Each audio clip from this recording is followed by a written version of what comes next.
Assalamualaikum warahmatullahi wabarakatuh. Kami dari kelompok 4 akan mempresentasikan mengenai bab kontrol self assessment.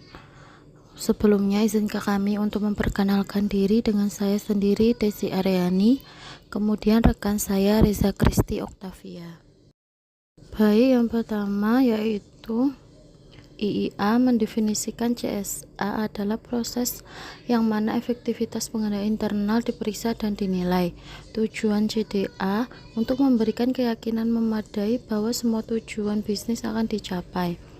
Umumnya CSA diterapkan lebih komprehensif dan terfokus, yaitu di area-area yang berisiko bagi organisasi, lebih menekankan pengendalian internal dan berorientasi pada pengumpulan informasi, sehingga diharapkan CSA dapat mengurangi pekerjaan audit yang nilainya rendah dan lebih fokus pada area utama yang memerlukan perbaikan, sehingga menimbulkan berbagai informasi. Manfaat kontrol self assessment yang pertama bagi manajemen, satu, menumbuhkan kesadaran manajemen tentang tanggung jawab atas penilaian risiko dan pengendalian aktivitas organisasi. Yang kedua, meningkatkan efektivitas dan efisien pelaksanaan proses atau aktivitas. Yang ketiga, membantu manajemen dan staf dalam pelaksanaan tugas dan tanggung jawab serta pertanggungjawaban manajemen risiko dan pengendalian internal yang efektif. Yang keempat, dengan adanya lokakarya, maka tiap tingkatan manajemen akan bertemu untuk berdiskusi dan meningkatkan komunikasi di setiap tingkat atau jenjang. Baik, selanjutnya yaitu manfaat CSA. Kedua, bagi auditor internal. 1. CSA menjadi sarana bagi auditor internal untuk meningkatkan dan menguji soft control.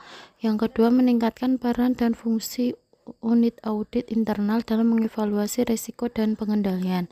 Yang ketiga, memperoleh gambaran tentang audit yang lebih terfokus, sederhana, tetapi lingkupnya lebih komprehensif.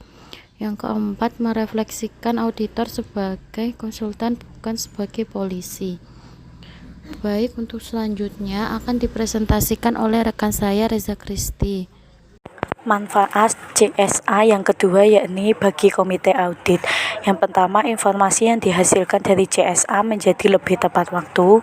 Kedua, memperoleh informasi yang luas mengenai kondisi pengendalian internal di organisasi secara menyeluruh. Ketiga, meningkatkan pemahaman atas risiko dan pengendalian. Keempat, efisien penggunaan sumber daya dalam proses audit. Selanjutnya, proses dan program audit CSA. Proses melaksanaan CSA dapat menggunakan beberapa pendekatan. Pertama, lokakarya, yakni prosesnya meliputi perencanaan, pelaksanaan, dan pengkomunikasian hasil kepada pihak-pihak terkait. Kedua, survei, yaitu dengan pengisian kuesioner. Melakukan penyebaran kuesioner. Kuesioner ini dirancang untuk mengetahui sejauh mana kekuatan dan kelemahan pengendalian internal pada tiap auditee. Ketiga, wawancara secara terstruktur. Metode wawancara dilaksanakan secara terencana dengan baik yang merujuk pada pedoman, yaitu dengan menyiapkan daftar pertanyaan yang telah disiapkan sebelumnya. Selanjutnya, kendala CSA. Kendala CSA yang pertama, memungkinkan adanya resistensi dari peserta sehingga dapat berakibat gagal terlaksana atau gagal dalam menyusun kesimpulan bahasan. Kedua, adanya potensi intimidasi dari peserta yang lebih tinggi jabatannya sehingga peserta lain kurang aktif dalam menyampaikan pendapat. Ketiga, jumlah peserta yang banyak dapat menyebabkan peserta kurang bisa berkonsentrasi dalam pembahasan masalah dan pengambilan langkah-langkah dalam penyelesaian.